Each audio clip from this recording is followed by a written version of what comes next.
Hey, welcome back to a impromptu and kind of lo-fi vinyl finds. I hope you're doing well. I can't remember what I've shown the past video, and also I feel like some of the things I've shown I haven't really done enough justice, or I felt like haven't been up to my normal standards. So there's a couple here that I've shown before, but I want to give them a bit more credit, mix them with some new things. Yeah, so this is probably the last time I will do a video in this location specifically. My partner and I are sort of splitting up after 13 years. So I've had a very hectic less than 3 months. It's been a very strange but exciting time. So I'll be moving out into my own space in the next couple of weeks, which will be very exciting. So I should be able to make myself a bit more better, hopefully get these off here and put them onto proper speaker stands, and I'll be back making another video in a new setup, which is kind of exciting. But yeah, it's been weird. My relationship with music has kind of been a bit off, and records in general, and certain things just haven't connected with me at all that I've been listening to, other things that I didn't think would really have. Obviously, when emotions are flying into music, you can attach yourself to them and stuff like that. It's been interesting, but I'm feeling positive. It's weird. The oven's making a strange noise. I'm feeling excited and positive, and ironically, the first thing I want to do is just travel, and I want to come see some of you guys over in the US and Europe. But that's not going to happen for, who knows, a couple of years, something like that. But anyway, what I'm drinking today is Tuesday, and it's a public holiday in Melbourne, and my main client is in Melbourne, so I had the day off. I took the day off. So this is a Tamarillo sour from Hallertau in Auckland. So I'm going to give it a go, and we'll get into the records. What we are listening to in the background is the reissue of this. So this is an example of one where it hasn't connected with me, or I'm feeling a little bit disappointed. I'm definitely glad I didn't pay the stupid price tag of an original, because it's really nice and really pleasant, but I'm feeling a little bit disappointed by this. It could just be my headspace. I don't know. This one is definitely better. I can see why this has been reissued. It's definitely one of the better ones on the label. I mean, when you look at the lineup, I've said this before, with Harold Vick, Walter Bishop Jr. on here, Idris Muhammad. Definitely up there with the better ones on the label. But yeah, I don't know, just not what I'm feeling. Anyway, take another sip. I hope everybody's doing well. Hope you enjoyed the Blue Note video. I think I'm going to do another one later on in the series. I guess overnight tonight, I'll know a lot more about what's happening with the US election. Holy crap, it's kind of a very strange time, right? It's just like, what's going to happen? It's just it's a pretty important day in history, in world history. It's kind of scary that we're living through these times. But yeah, of course, we had the election here in New Zealand a few weeks ago, and it was an amazing victory for Jacinda Ardern. I was really happy with that. I was really happy the amount of seats that the Greens got as well. It was really nice. It was really interesting. I was at a gig actually, and it was quite weird how the band were trying to suss out where the crowd was sitting, depending on as the results were coming in. People were like reading them out over the night. It was good fun. So this is something I picked up like months ago, but I haven't shown it because it's really noisy and it's almost unlistenable. I haven't actually had time, just because I've been packing things away and moving things for the new place. This is obviously going to be the last thing to be torn down. I want to get as much out of it as I can before it goes away.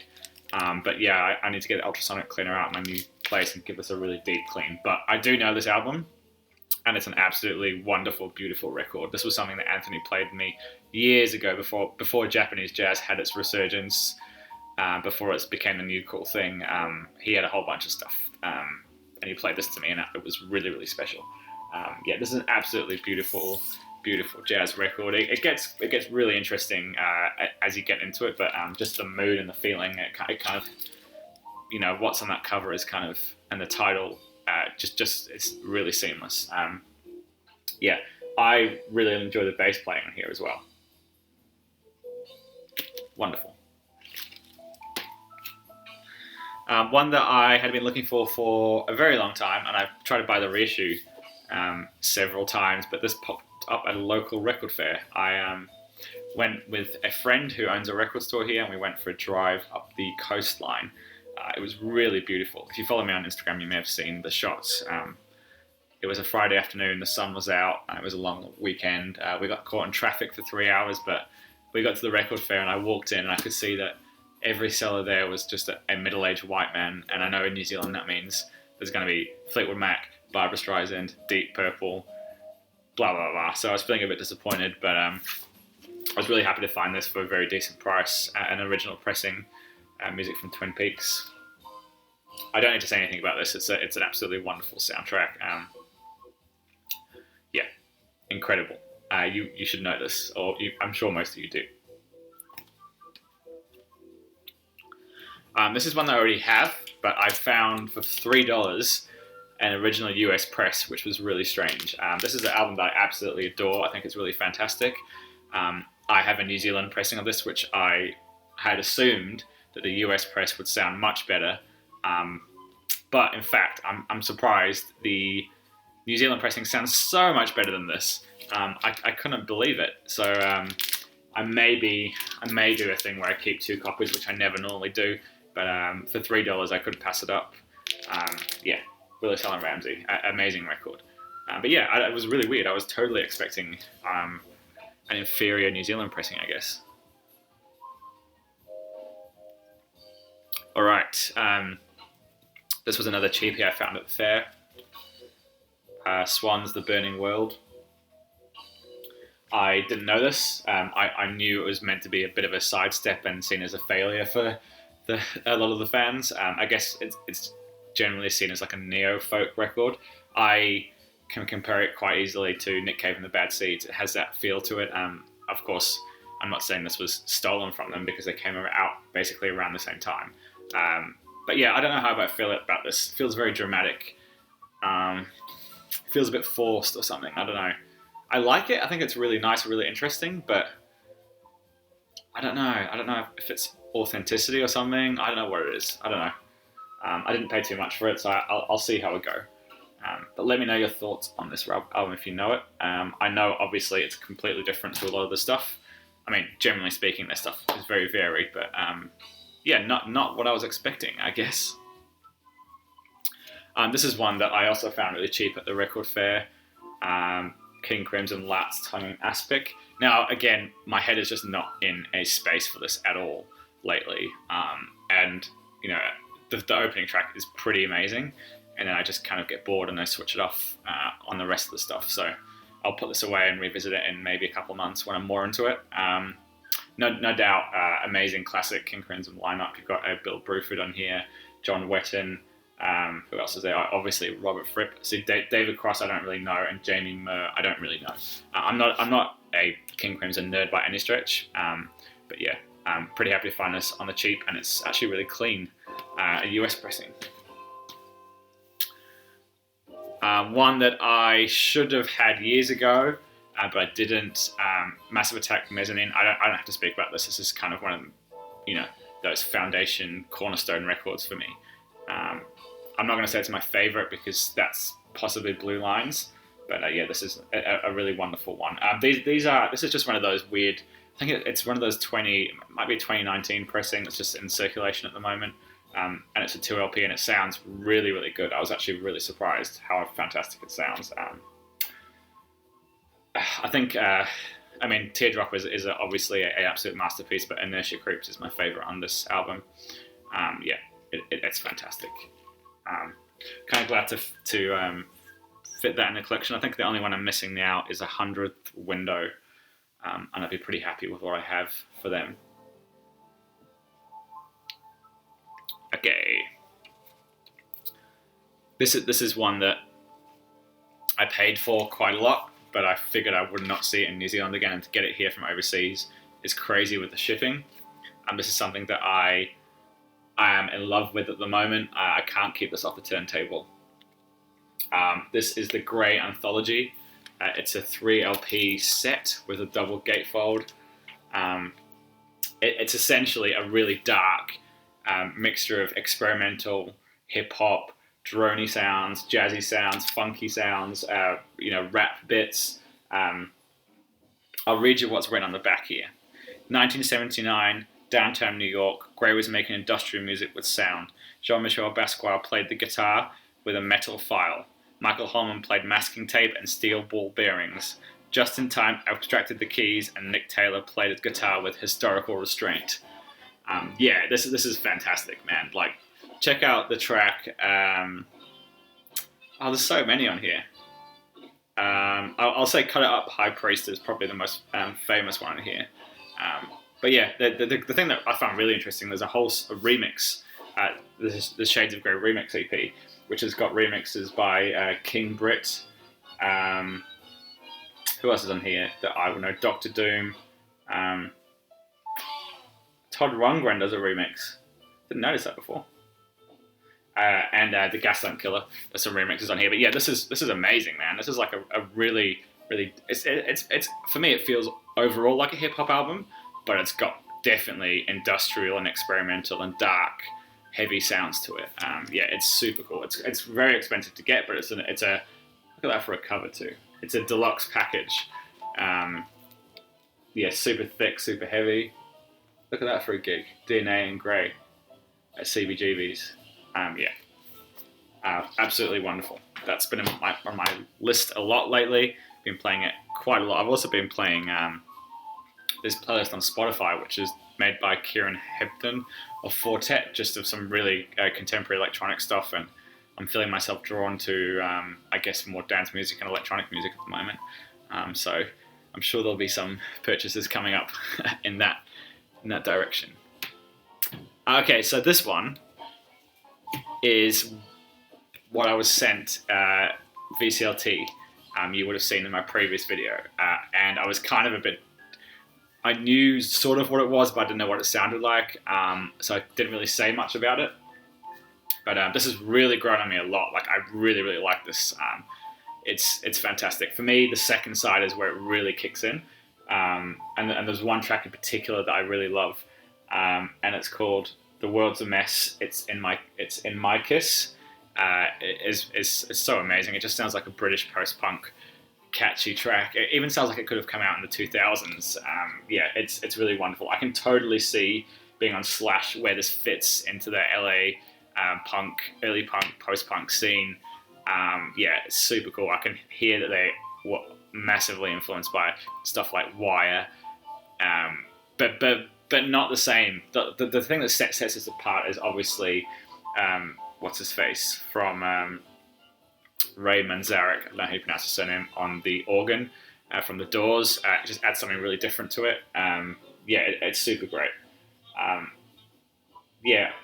don't know how to describe it. I really like it. I don't know what to check out next from them, but I'm definitely been spending this heaps lately. And same with this, which I didn't know much about when it was sent to me, but I really like it. It's like modern electronic pop, but with all these like experimental things, like big bass synthesizers, catchy little vocals. This is Maria Baraldo, and I think the album is just called Cavala, Cavala. It's fantastic. It's a very modern, clean production. It's really big.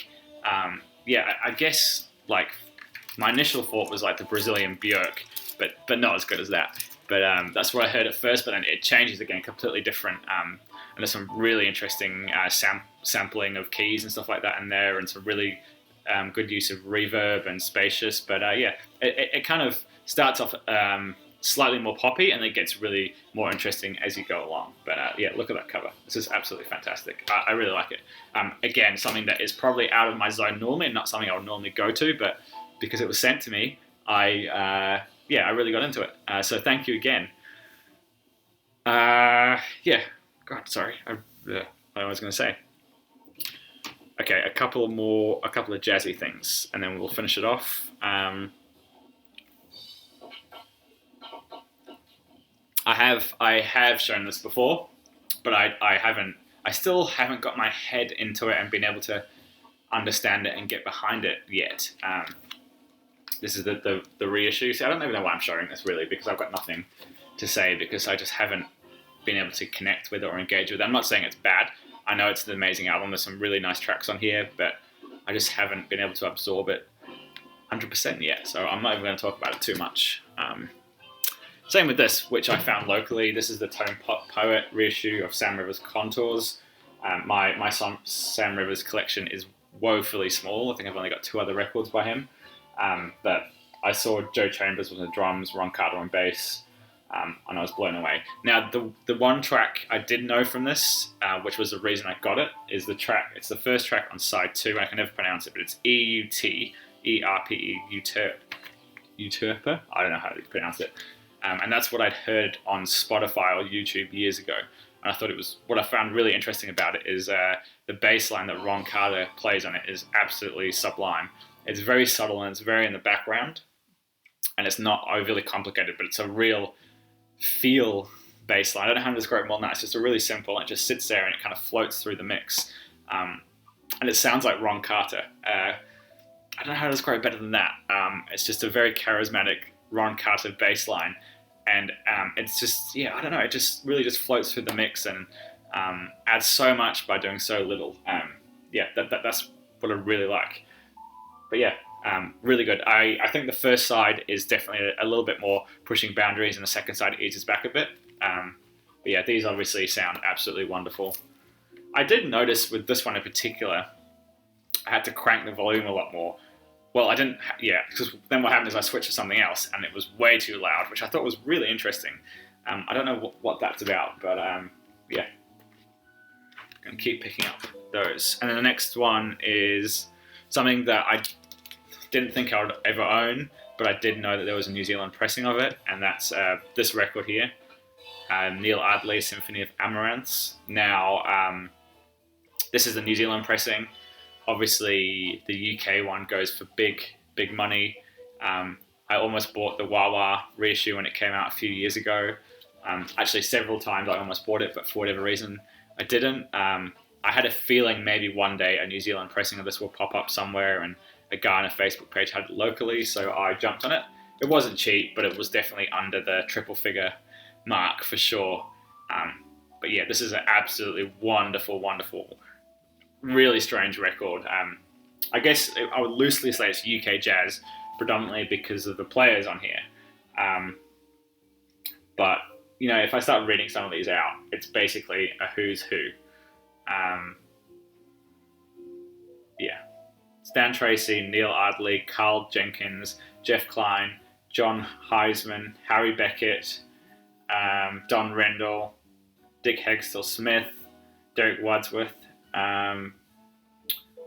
Really wonderful. I have talked about this album before. Now that I'm saying it out loud, it sounds very familiar.